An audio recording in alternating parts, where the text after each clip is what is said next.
रूस और यूक्रेन के बीच जंग अब सबसे भयानक दौर से गुजर रही है। पहले रूसी सेना ने यूक्रेन में रिहायशी इलाकों को ठिकाना नहीं बनाया था, लेकिन अब रूसी मिसाइलें किसी को भी बख्शने के मूड में नहीं है। यूक्रेन की राजधानी कीव रात 11 बजे रूसी मिसाइलों से दहल उठी। रात करीब 11 बजे रूसी मिसाइलों ने कीव के बाहरी इलाकों में कोहराम मचा दिया। वहां के पावर स्टेशन और रेलवे जंक्शनों को तबाह कर डाला। ये कहर बरपाया रूस की इस्कंदर बैलिस्टिक मिसाइलों ने, जिन्होंने कीव के ऊर्जा इंफ्रास्ट्रक्चर और रेलवे सिस्टम को बुरी तरह उड़ा डाला। रिपोर्ट्स के मुताबिक इस हमले में 4 नागरिकों की मौत हो गई, जबकि दर्जनों घायल हुए। यूक्रेन ने इसे युद्ध अपराध करार देते हुए अंतर्राष्ट्रीय समुदाय से तत्काल हस्तक्षेप की मांग की है। वहीं रूस ने कहा है कि यह हमला केवल सैन्य ठिकानों को निशाना बनाने के लिए किया गया था, लेकिन यूक्रेन ने इस दावे को खारिज करते हुए कहा कि रूस ने जानबूझकर नागरिक क्षेत्रों और इंफ्रास्ट्रक्चर को निशाना बनाया।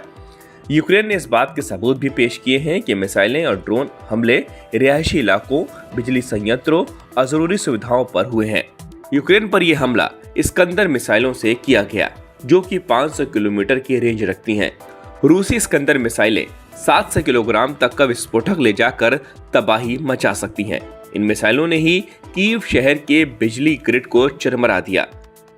कीव के मेयर विटाली क्लिट्स्को ने सोशल मीडिया पर पोस्ट कर बताया, हमारे ऊर्जा तंत्र का 40% हिस्सा नष्ट हो गया।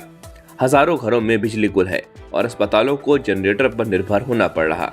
रेलवे सिस्टम भी पूरी तरह प्रभावित हुआ, जहां मुख्य स्टेशन पर पटरी उखड़ गई और कई ट्रेनें रद्द कर दी गई। रूसी मिसाइलों ने इतना घातक हमला किया कि मरम्मत में कम से कम 1 सप्ताह का समय लगेगा, जिससे सैन्य आपूर्ति और नागरिक यात्रा पर गहरा असर पड़ेगा।